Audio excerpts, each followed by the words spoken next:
en tu cumpleaños, muchas cosas buenas. Gracias, doctor. Buenos días a todos. Mire, cerramos la semana y es posible que durante el inicio de esta semana también hablemos mucho sobre el anuncio del presidente de la República de facilitar 2.000 millones de pesos como préstamo blando a las clínicas privadas, a los negocios de salud privados. Es un asunto que ha generado mucha crítica. El presidente del Colegio Médico lo defiende, entiende que es un asunto que procura estimular, mejorar el servicio del sector privado. Hay otros que entienden que no, que ese dinero no debió dirigirse ahí. Le pregunto yo a usted, ¿cómo lo ve? ¿Qué le parece la decisión del presidente de facilitar estos recursos para las clínicas privadas? Mire, el presidente de la República gobierna para el país, tanto para el sector público como para el sector privado, para todos los dominicanos. Todo lo que es estímulo al desarrollo, al crecimiento, a los servicios, es favorable. Y recordar que esto no es una donación, esto es un préstamo que le retorna beneficio a la misma entidad prestataria. Por tanto, es una forma de dinamizar un sector como lo sería igual dinamizar el sector industrial, dinamizar la economía educativa, dinamizar las industrias, el turismo, que también se les retorna al mismo Estado y a los dominicanos en servicio y en beneficio. Todos los países del mundo tienen, o casi todos los países del mundo tienen el sistema múltiple de servicios de salud, el público o estatal, el semiprivado y el privado. Y República Dominicana, una gran cantidad de los dominicanos también acuden a los servicios privados. La pandemia demostró que las instituciones privadas ejercen una función muy importante en la provisión de servicios de salud. Denotó todas las precariedades que tenía el sistema de salud en ese momento y el sector privado tuvo una responsabilidad y una participación activa en lo que es el manejo de COVID, como lo ha tenido en todas las áreas de la medicina. Yo entiendo que los estímulos al desarrollo siempre son buenos. El presidente de la República está muy comprometido con el sector salud, está invirtiendo grandes cantidades de dinero en el sector público a nivel de mejorar toda su red de servicios, con nuevos hospitales, con modificaciones de los hospitales, dando respuesta a la mayoría de las comunidades con nuevos procesos de desarrollo hospitalario. O sea, se está trabajando en ambos sentidos y yo entiendo que eso es una decisión correcta y acertada. Doctor, la pasada gestión de gobierno se embarcó en un proyecto muy ambicioso que fue la remodelación simultánea de más de 50 centros hospitalarios de atención.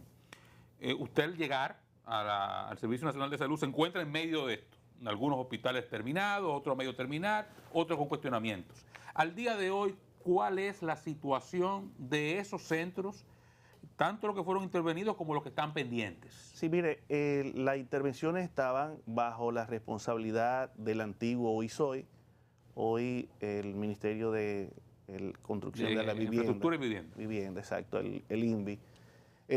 Muchos hospitales se encontraron iniciando un 20, un 30%, otros un 40%. Se le ha dado continuidad al Estado. Había un nudo legal que le impedía continuar su proceso. Ese nudo legal fue resuelto. El tema de los incrementos en los costos por la ley de compras. Exactamente. Y vía Congreso. Y ya muchos de esos hospitales están en proceso de terminación, como es el Hospital Musa, un hospital regional que estaba prácticamente un 20, un 30%, y ya se visualiza una rápida terminación para el año que viene. Y así muchos otros hospitales.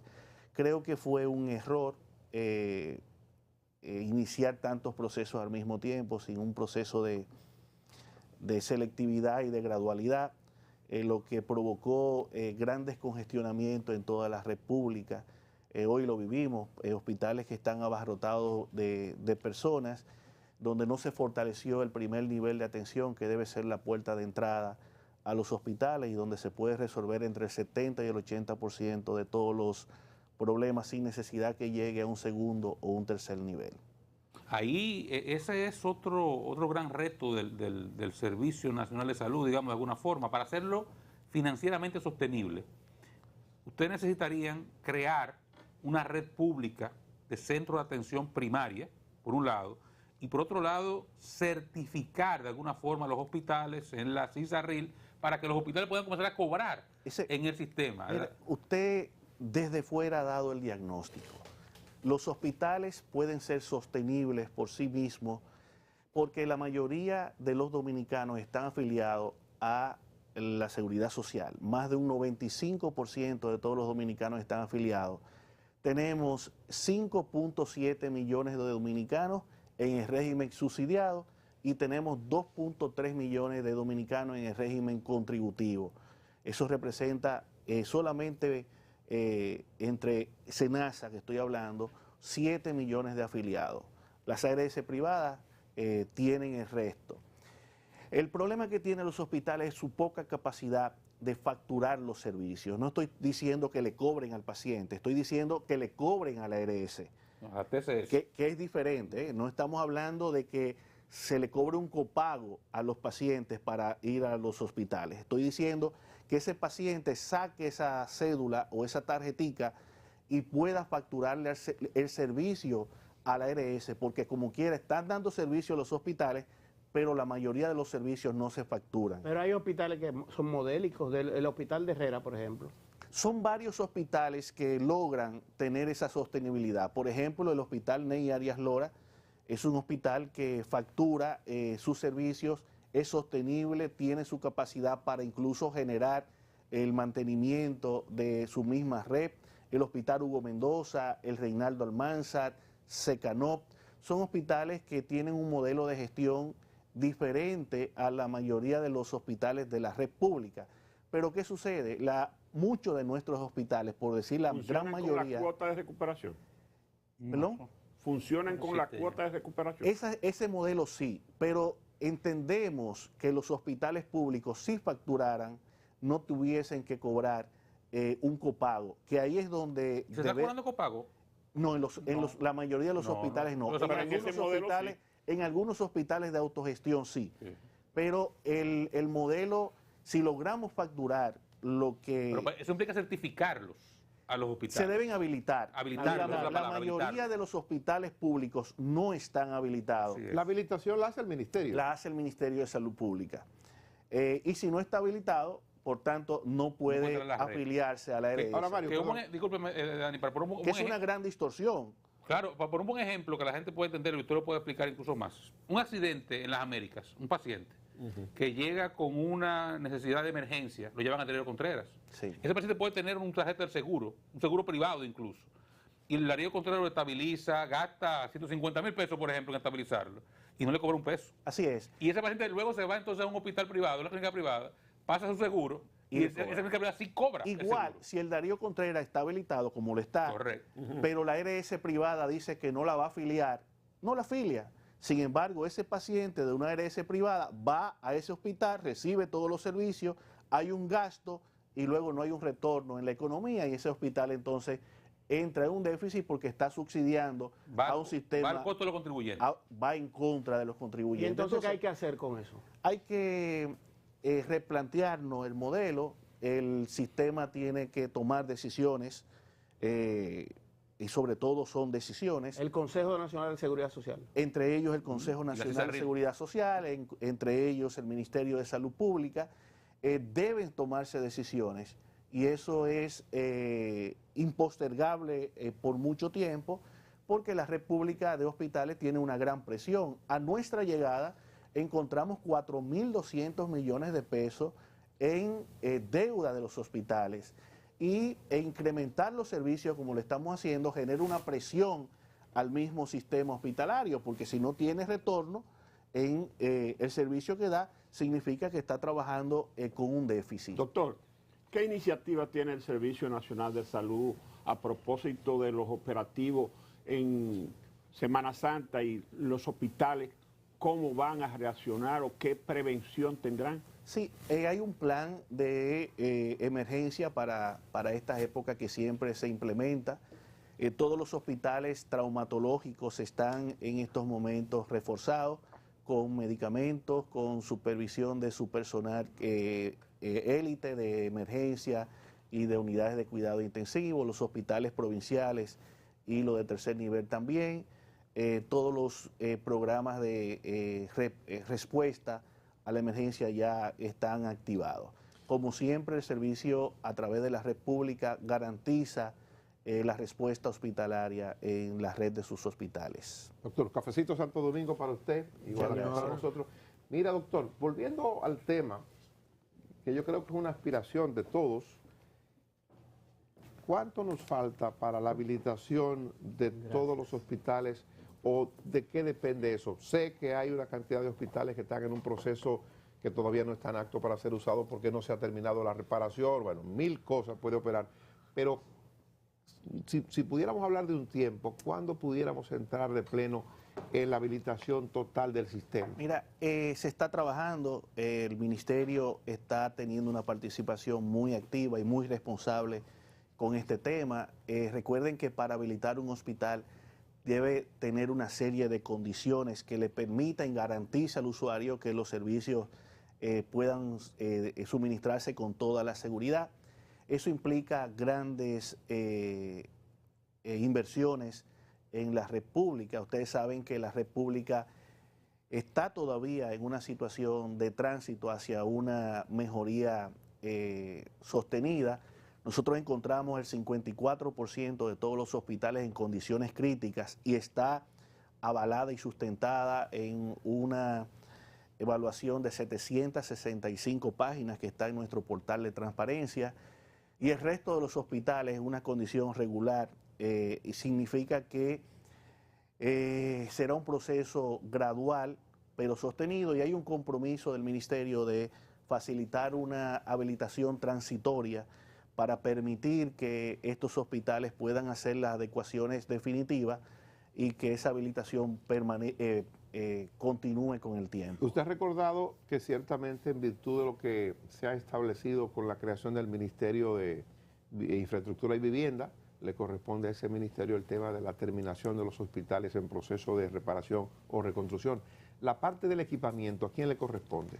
La parte del equipamiento le corresponde cuando son hospitales nuevos al mismo Ministerio de la Vivienda, el INVI, y nosotros como Servicio Nacional de Salud también tenemos responsabilidad en el equipamiento de las unidades que ya están en funcionamiento, el suministro de ventiladores, de tomógrafos, de rayos X, de todo lo básico, todo lo indispensable para el mantenimiento de los servicios hospitalarios. Doctor, las unidades de atención primaria, ¿cuántas hay ahora mismo en la red pública? ¿Cuántas pudieran expandirse? ¿A qué número deben expandirse en los próximos años? Hay unas 1.700 o más unidades, nos falta prácticamente la mitad. Duplicar eso. Sí, pero más que seguir construyendo unidades de atención primaria, hay que revisar la financiación de la atención primaria, porque de nada nos sirve seguir teniendo nuevas unidades si estas unidades de servicio no tienen un modelo que le permita realmente hacer de la atención primaria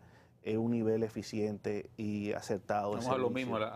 Sí, hay que revisar la cápita del usuario, que son unos 250 pesos ahora. Hubo un pequeño incremento, era 237, pero hay que revisar también qué cantidad de dinero le llega a los proveedores de servicio de ese dinero que también se le da para la atención primaria. Entonces, bajo el modelo que estamos actualmente y bajo la forma de financiación, es muy difícil que la atención primaria logre despegar. De más de 1.300 millones de pesos que se le asigna mensualmente a la atención primaria, el servicio como proveedor de prestaciones le llega un porcentaje muy pequeño. ¿Cuánto? Menos de un 20%. Ya. Doctor, ¿cómo andamos con el tema de los rebotes de pacientes al servicio? Bueno, los que rebotan de la clínica, uno supone que van a los centros públicos. ¿Cómo andamos? Igual que siempre, Dani. ¿No ha mejorado eso? No, no ha mejorado. A nosotros nos llega el paciente después que se le agota su cobertura de las unidades de cuidado intensivo, de grandes estancias de internamiento con enfermedades oncológicas, pacientes embarazadas que ya cuando está en un estado muy crítico no la transfieren a los hospitales, Es una situación realmente de larga data y de mucho problema para el servicio. Hay unos procesos. Doctor, el COVID se fue.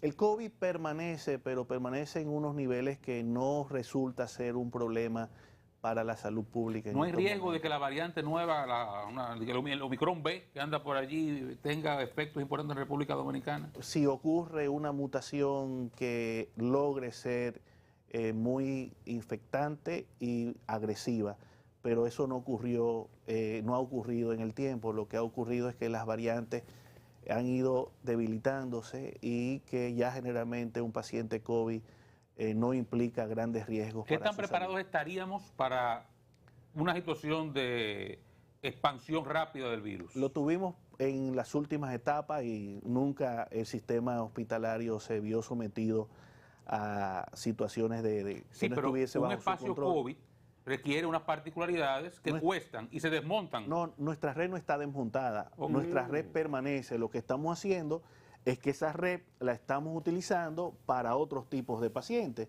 pero las camas están disponibles en los hospitales, las camas UCI también, los ventiladores, los tomógrafos. Simplemente es volver a ir, y si viene una situación, incorporando esas áreas para manejo exclusivo en caso de ser necesario. Y las recomendaciones ahora en Semana COVID. Santa, que van a haber multitudes.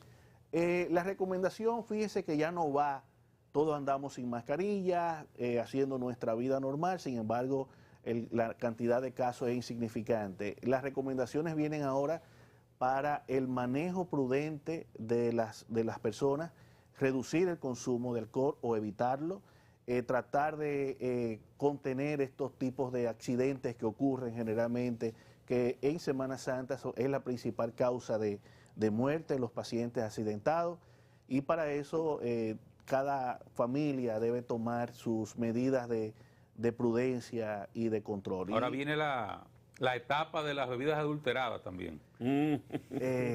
Sí, ojalá esto no vuelva a ocurrir. De todos modos, también el Ministerio de Salud Pública tiene el antídoto, el medicamento que puede contrarrestar si se administra de manera oportuna y reducir la posibilidad de muerte. Pero lo ideal es que no se tome alcohol, y si se va a ingerir alcohol, tener la debida precaución de comprarlo en lugares que se sepa. Y tomarlo que son con seguros. moderación. Y tomarlo Porque con también moderación. la gente se puede intoxicar también como vida normal. Así es. Quizás, Mario, Así es. al gobierno le resulte más barato que suministrar el antídoto, darle a la gente el auténtico, el alcohol auténtico. Beba de este, beba de este. Quizás salga más barato, ¿verdad? Lo más barato, Dani, es que tomemos esta semana con prudencia y que si se puede evitar el consumo de alcohol, se evite. La transparencia en la gestión y administración de los recursos públicos es un insistente tema,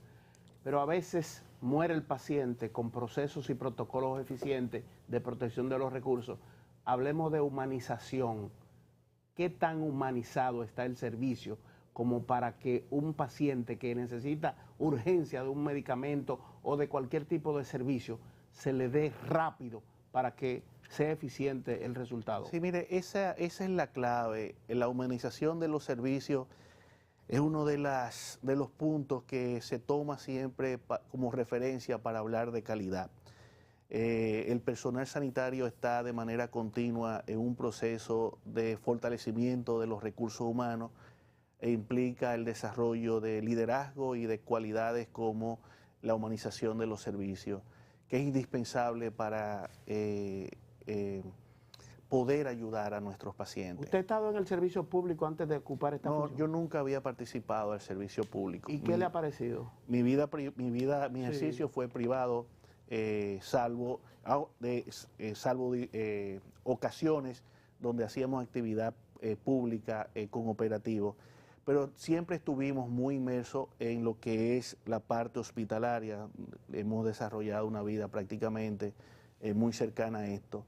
Sabíamos lo difícil que resultaría, pero luego de estar dentro uno se da cuenta de una serie de situaciones que no logran visualizarse desde afuera. El sistema público hospitalario tiene un enramado muy difícil de romper.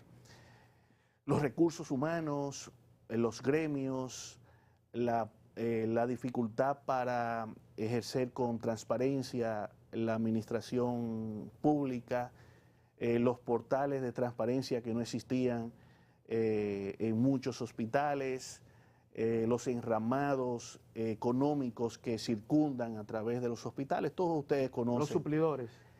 Los suplidores. Es un mundo. Todo ese mundo de dificultad, llegar a este mundo con la visión de transparencia que tiene nuestro presidente y que estamos implementando en las instituciones, resulta de mucho choque, de muchas dificultades. Hemos avanzado significativamente y vamos a seguir avanzando, y nuestra meta es hacer de la red de hospitales públicos un modelo de salud en la República Dominicana, y estamos seguros de que podemos alcanzarlo. La parte de recursos humanos, perdone, esa parte, ¿cómo manejarla? De siempre ha habido mucha queja con el tema de los médicos y los horarios, o cómo pueden estar, por ejemplo, trabajando en la administración pública, en un hospital, pero que a la misma hora tienen consulta en un centro privado. ¿Cómo se maneja eso hoy día?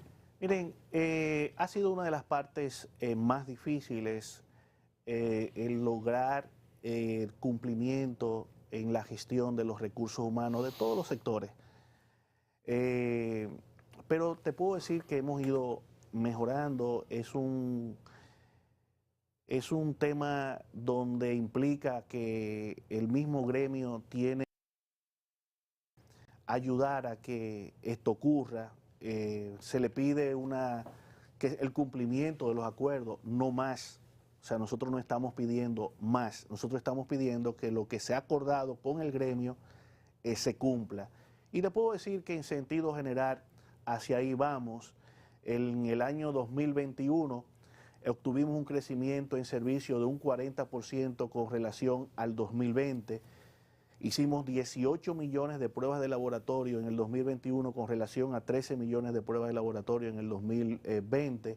Incrementamos la cantidad de consultas de emergencia y de cirugía, y estoy seguro de que seguiremos mejorando. Doctor, llegan a los medios de comunicación frecuente denuncia de personas del pueblo que se quejan de que la medicina de alto costo no aparecen en las boticas populares y que no tienen los recursos para llegarle a ese medicamento. Mire, alto costo lo maneja el ministerio, pero no está alto costo contemplado en la cartera de servicios de las farmacias populares. El alto costo es un programa muy importante donde se gasta miles de millones de pesos. Le puedo decir que en alto costo se triplica el gasto en medicamentos de lo que es el gasto de medicamentos en toda la red pública de hospitales. Hay que redefinir el programa de alto costo, hay que definir a la población que le tiene que llegar, hay que definir la vía en cómo se llega, porque no estamos hablando de 1.000 ni 2.000 millones de pesos, estamos hablando posiblemente de más de 5.000 millones de pesos que invierte el Estado en medicamentos de este tipo. Entonces, todo esto debe ser replanteado de cómo llegar a estas facilidades. Superado el COVID, o digamos, no estando el COVID en la primera línea ahora mismo de ataque a la salud, ¿cuáles son los principales problemas que estamos enfrentando desde el punto de vista de la salud pública? Sí, mire, dentro de nuestros indicadores tenemos que mejorar lo que es las enfermedades crónicas, lo que es la hipertensión, lo que es la diabetes. Y tenemos que trabajar en lo que es la mortalidad materna. Nosotros tuvimos un incremento en la mortalidad materna en el 2021 y de la mortalidad neonatal. En el primer trimestre de este año mejoramos un 13% de reducción de la mortalidad materna. Sin embargo, aunque ocurre en nuestro país, un gran porcentaje de la mortalidad materna no son de pacientes nacionales dominicanas. Son pacientes que vienen a tener su parto en la República Dominicana Y te puedo decir que, por ejemplo, en el primer trimestre del 2022, más del 50% de toda la mortalidad materna corresponden a nacionales Haitianas. no dominicanas. Indudablemente no son nuestras cifras reales, aunque se nos adjudica a nosotros. ¿Qué porcentaje de partos, de los partos totales que se dieron en el primer trimestre del año, nacido o no nacido, cuántos fueron en haitianas? Más de un 30% en sentido general. En el 2021, el 30.5% de todos los nacimientos en la República Dominicana fueron. ¿Qué cuesta promedio un parto? Es muy difícil hacer la medición, pero te puedo decir que puede costar entre 400 y 700 dólares cada nacimiento si no hay ningún tipo de complicación. Doctor, gracias por su tiempo. Mucho éxito.